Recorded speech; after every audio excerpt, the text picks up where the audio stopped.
So we're getting a hope rally here, a traders getting ahead of themselves, or is this just the start of a never-ending run?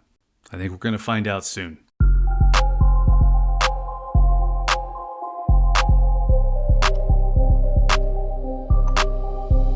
A week ago, I thought we were looking at a short-term top of $2,000 for gold, but just look at us now. We're within covert kissing distance of a new all-time high, and the reason for the rally is this thought that the Fed is done hiking interest rates.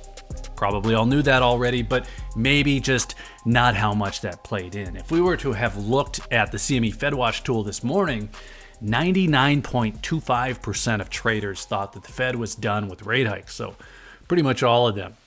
Now, it came down slightly after Jerome Powell's remarks. He said that people are being premature. We've heard that before, but now it's down to 97.3% of traders thinking that the Fed is done hiking rates. So still very high level of confidence. And at 2050, that confidence is priced in.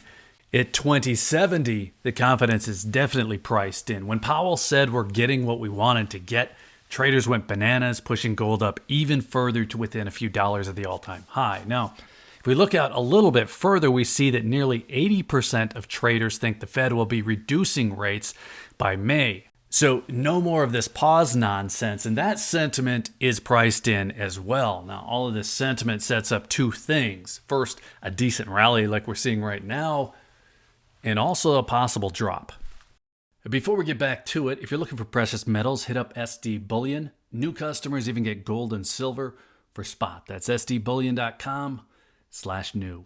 Now, a drop in price would come from traders expecting one thing, like rate decreases in early 2024, but not getting them. So if you're trying to guess where gold is going to go, you have to look at a few things.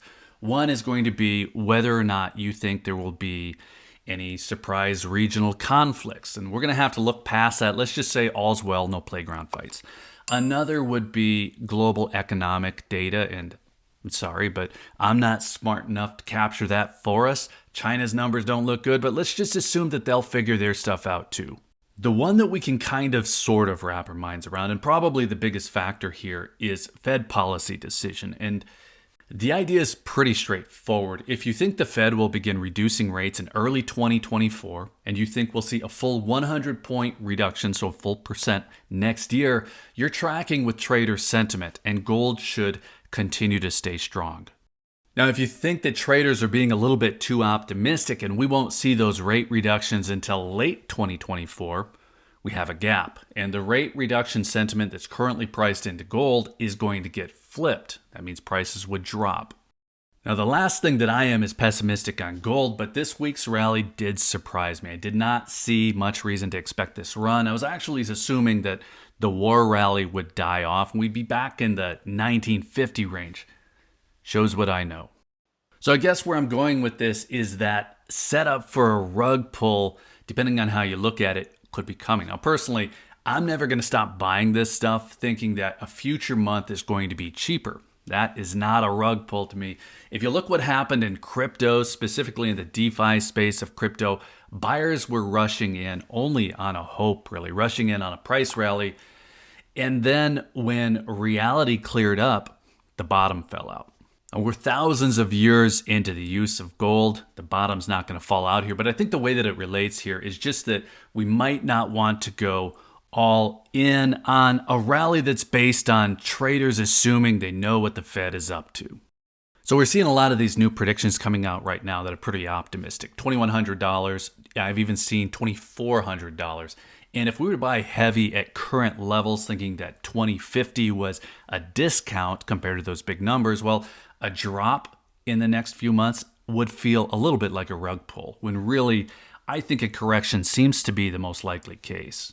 And those pullbacks are actually a phenomenon we see over and over. We get a little bit of a pullback before gold takes the next step up. And that's just something you should keep in mind. If we do see a pullback, don't let that give you the wrong impression. It could just be that traders got a little bit ahead of themselves.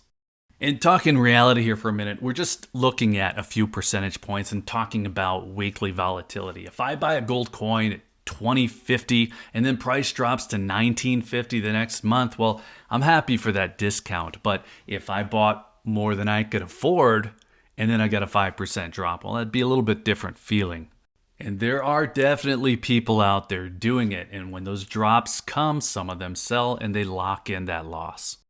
So there's no real reason to draw this out. We're looking at a pretty significant rally. Nobody can question that. But it is one that's based on a few hopes, a few assumptions.